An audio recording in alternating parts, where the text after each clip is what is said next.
जो इस भारत की गंगा जमुनी तहजीब को बनाए रखने के लिए क्यों आपको ऐसे मंच और माइक लगाने पड़ रहे हैं, सिर्फ उस चीज को याद करने के लिए।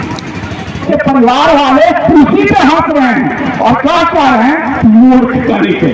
तो ये बहुत बड़ा बात हो गया इसमें। तो तू गया क्या, तू करेगा नहीं भाई। उन लोग का बात है कि बोले कि अरे भाई मेरा मित्र था, तू इनवाइट किया था, आमंत्रण किया था, कब गए थे उसके बारात में।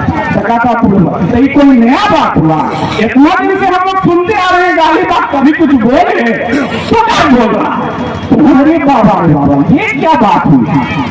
लेकिन जरा सोच के देखिए, जब उनसे पूछेगा कि वो भगत सिंह किसके घर में पैदा होना चाहिए, तो वो बोलता है पड़ोसिया के घर में। पृथ्वी में पैगंबर साहब आए तो उन्होंने क्या कहा, पढ़ने और पढ़ाने की बात कही, तालीम की बात कही। भगवान बुद्ध जब इस धरती पे आए तो बुद्ध विहारों में क्या कर रहे थे, क्या वहां कीर्तन करवा रहे थे, वहां भी पढ़ने की बात कर रहे थे। जब गुरु नानक आए तो आज भी सिखों में भाई उनकी गुरुवाणी, उनको किताबों को उनको पूजा जाता है। तो कहीं न कहीं वहां भी शिक्षा की भी बात हो रही थी। तो कहीं न कहीं माता सावित्री बाई और फातिमा शेख का जितने भी पैगंबर हुए, कहीं न कहीं उन्हीं के किए व्याख्यानों को एक रूप दे रहे हैं। इसलिए इस बात का इल्म हमें होना चाहिए, और इस बात का इल्म होगा तो ये जान लीजिए इतनी बौद्धिक चेतना हमारी और आपकी जग जाएगी कि कोई भी व्यक्ति अगर हमें धर्म संप्रदाय और इन पैगंबर के नाम पे लड़ाने की कोशिश करेगा तो ये जान लीजिए ये सारे पैगंबर एक ही चीज के दो स्वरूप है, बस कहने का तरीका अलग है। भैया कोई कहता है आई ईट मैंगो, कोई कहता है मैं आम खाता हूं, कोई कहता है अहम अमृत खादामी। तो भैया क्या दिक्कत है, तीनों तो एक ही बतिया बोल रहा है।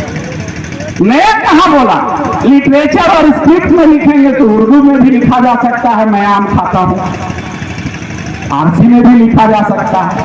लेकिन पढ़ने के बाद जो व्यक्ति समझेगा उसके मनोभाव में जो बातें जाएंगी वो यही जाएगी ना कि भाई आम खाए ला कह रहा है, आम खाने के लिए कह रहा है, चाहे वो किसी भाषा में और किसी स्क्रिप्ट राइटर के द्वारा लिखी गई हो।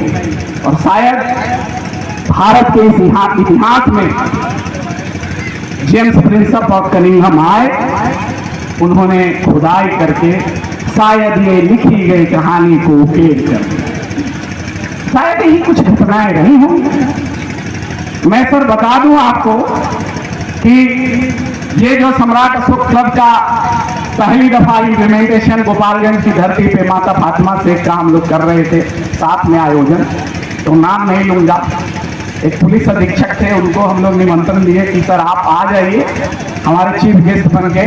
तो इसी साहब बोले भाई हम ऑन ड्यूटी ऐसे ही आ जाएंगे, चीफ गेस्ट हमको मत बनाइए।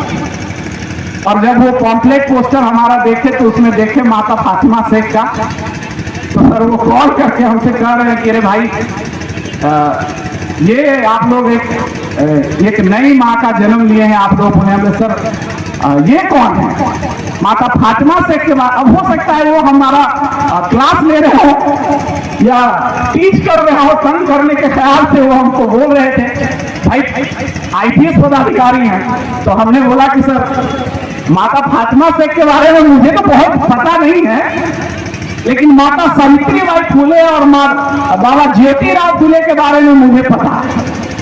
तो बोले कि तो भाई उनका था तो बीच में इनका भी आप रख दिए हैं। तो हमने बोला सर देखिए हमारे माँ बाप ने माता सावित्री बाई फुले ज्योतिबा फुले के बारे में तो बताया था, और बताने के क्रम में जब मैं उनको अध्ययन किया, उनके कहे गए बातों को, तो वहीं पे कहीं ना कहीं उनके एक पत्र से, जो अभी हमारे अध्यक्ष बता रहे थे, उनके एक पत्र में सावित्री बाई फुले ज्योतिराव के एक पत्र में जो रिसर्चर ने स्कॉलर ने निकाला, उनके पत्र में कहीं आभार व्यक्त किया गया था उस्मान शेख और माता फातिमा शेख का, और उन्होंने कहा था कि मैं उनका सदा ऋणी रहूंगा। तो शायद वो वक्त आ गया है कि अब उस ऋण को उतारा जाए, और इसलिए हम लोग इसलिए हम लोग और सम्राट अशोक क्लब गोपालगंज की धरती पे पहली बार जो है माता सावित्रीबाई फुले और माता फातिमा शेख को मना रही है। और सर आपको हम लोग सादर आमंत्रण किए हैं। उसके बाद हंसने लगे फोन पे और कहने लगे चलिए आप लोग इस देश में कुछ करिएगा जरूर। एक इबारत को आप लिख रहे हैं, हम लोग बस सर आप लोगों का आशीर्वाद चाहिए। जब सारे इंटेलेक्चुअल्स बौद्धिक चेतना वाले लोग जग जाएंगे तो ये जान लीजिए बिना दीवार की जो ये मानसिक गुलामी, बिना दीवार का जेल बना दिया गया है। पूरे भारत में बिना दीवार का जेल बना दिया गया है और उस जेल में हम सब कैद हो गए हैं। सिर्फ हिंदू नहीं, मुस्लिम नहीं, सिख नहीं, बौद्ध नहीं, हर कौम के लोग एक बिना दीवार का जेल क्रिएट किया गया, उसको जाके बंद हो गया, अपने आप को बंद कर लिया है, ऐसे संकुचित विचार का बना लिया है। ऐसे अभी बड़े भाई कह रहे थे हर धर्म संप्रदाय में, और उसके तोड़ने की ताकत जब हम बुद्ध के शरण में जाएंगे, माता फातिमा शेख और सावित्रीबाई फुले के शरण में जाएंगे, तो उस जेल की दीवार को, जो अदृश्य दीवार है, उसको हम तोड़ने का एक ही हथियार है शिक्षा, जो पूर्व के वक्ता ने कहते यहाँ पे ये ऋण हम चुका रहे हैं। सोचिए कि कितने दिन लग जाएंगे उस ऋण को, हमारी माँ बहन को चुकाने में। ये मंच पे बैठी हमारी सुमैया का छोटी बहन है, उसके ऋण को चुकाने में। और बात कहते हैं अरे बाई चांस इंडियन है, बाई चॉइस इंडियन है, बाई चांस इंडियन नहीं है। इस बात को समझना होगा आपको और हमको। इसलिए क्योंकि मैं जान रहा हूं कि कार्यक्रम बहुत सुबह से चल रहा है और सर बहुत, क्योंकि मैं भी पटना से बहुत लेट हो गया और सर भी जो है उपस्थित होने में कार्यक्रम रहता है, बिजी शेड्यूल रहता है, इसलिए बहुत ज्यादा समय न लेते हुए मैं जो अपने जो कहना चाह रहा था कि भाई इम्प्लीमेंटेशन उसको अपने कार्य ग्रुप में लाइए, उसको मंच और माइक तक सिर्फ सीमित नहीं रखिए। हमारे मुखिया जी कह के गए कि भाई हर रात को आप हर चीज के लिए सरकार के भरोसे रहते हैं। हमारे घर में भी हमारी भाभी जो है वो आपका मिड डे मील वाला जो है उसकी सेक्रेटरी है विद्यालय के। तो एक दिन गए तो वहाँ पे गांव के कुछ लोग भीड़ लगा के बैठे हुए थे, कह रहे थे कि सर बड़ा खाना में दिक्कत है, सेक्रेटरी है नहीं जाती हैं, बहुत शिक्षा का देखिए स्वरूप, इस भारत में शिक्षा का स्वरूप देखिए। चाहे भाई चाहे कि खीर जो बना था ना उसमें किशमिश नहीं डाला जा रहा है, खीर जो मिड डे मील में बना है उसको बचा रही है। आप 2 दिन अंडा खिलाना था, अंडा नहीं बना है और पूरा एकदम चढ़ी हुई थी जहाँ के 2-4 महिलाएं और पुरुष वर्ग। फिर मैंने बोला अच्छा चलो ठीक है तो अच्छी बात है, कुछ बात हम भी कहें तुम लोग को। तो बोले हाँ कहिए। आप कहते कहाँ में? कहते हैं देखो कहेंगे बुरा नहीं मानोगे ना? बोले नहीं।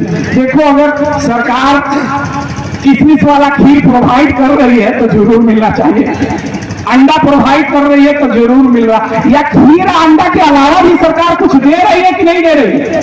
अरे अंडा का दाम कितना है? 10 रुपया। और एक विद्यालय में जो अगर 4 शिक्षक पढ़ा रहे हैं तो उनके चारों के वेतन को जोड़ लो और अंडा से उसको कैलकुलेट करो, उनके वेतन को जोड़ लो कि अगर कहीं की सरकार अगर सैलरी दे रही है तो उसको अंडा खिलाने के लिए दे रही है। तुम इतने मूर्ख कि जाके उससे पूछ रहे हो कि खीर में किशमिश नहीं है। तुम कभी उस टीचर से पूछे कि हमारा बच्चा कल तक पहुंचने का पहाड़ा जान रहा था, आज 9 महीना हो गया अभी तक छठका सतका सीखा भी नहीं है। कभी तुमने ये प्रश्न किया उस टीचर से, उस जो महिला शिक्षिका से? और जिस दिन तुम प्रश्न करने लगोगे समझ लो माता सावित्रीबाई फुले और जेठी वाले को जीवंत कर दोगे। अब तब तुम चरितार्थ कर दोगे इस छोटे से गांव में। और एक रिक्वेस्ट, यहाँ जितने भी शिक्षक और शिक्षिकाएं बैठी हुई हैं इस गांव में, लोग आपका बड़ा मजाक उड़ाता है सरकारी स्कूल के टीचर की। अपनी गरिमा को बचाइए, अपनी गरिमा को बचाइए और हर चीज सरकार पे मत थोपिए, क्योंकि बहुत रणनीति और साजिश के तहत इसी स्कूल का मतलब सुनिए, पाली भाषा में उसको कहते हैं इसी पत्तन, इसी कुल में पढ़ने वालों को कहते हैं, जहां गरीब बूढ़े अल्पसंख्यक के बच्चे पढ़ते हैं उसको स्कूल कहते हैं, और जिसको सरकारी विद्यालय कहते हैं। जिसको सावित्रीबाई फुले ने किया, अंग्रेजों ने इंप्लीमेंट कर दिया। और आज बड़े साजिश के तहत उस सरकारी स्कूल को ध्वस्त और बर्बाद किया जा रहा है, और उसमें आपका और हमारा भी योगदान है। और आने वाले समय में जब प्राइवेट स्कूल का कल्चर आ जाएगा तो हम और आपके बच्चे तो ऐप ही नहीं पढ़ेंगे, कितना भी मंच और माइक लगा लीजिए, पढ़ने का उनको मौका नहीं मिलेगा। और इस तरीके से आप शिक्षा से दूर हो जाएंगे। और दूसरी तरफ जो हमारे हायर एजुकेशन वाले बच्चे हैं, उनसे मैं निवेदन करना चाहूंगा कि वो अपनी शिक्षा को इसलिए बंद कर दे रहे हैं कि नौकरी नहीं मिलता है, अनएम्प्लॉयमेंट है, नौकरी नहीं मिलता है। तो इसलिए आप बंद कर दीजिएगा, 10 साल 20 साल में पढ़ना बंद कर दीजिएगा कि जब नौकरी नहीं लग रहा है तो पढ़ के क्या फायदा। और याद रखिए, फिर से वहीं से गुलामी में आप जीने के लिए मजबूर हो जाएंगे। 20 साल बाद कोई पढ़ेगा नहीं, कोई लिखेगा नहीं, तो कोई क्रांतिकारी नहीं बनेगा, और कोई क्रांतिकारी नहीं बनेगा तो फिर से मानसिक गुलामी के दौर में हम लोग जीने रहेंगे। और दोनों तरीके से प्रेशर और दबाव डाला जा रहा है। इसलिए बहुत न कहते हुए मैं यही कहूंगा कि हम सफर न हम नसी से निकलेगा, न हम सफर न हम नसी से निकलेगा, हमारे पांव का कांटा तो बस अब हम ही से निकलेगा, बस अब हम ही से निकलेगा। आपको खुद से निकालना होगा।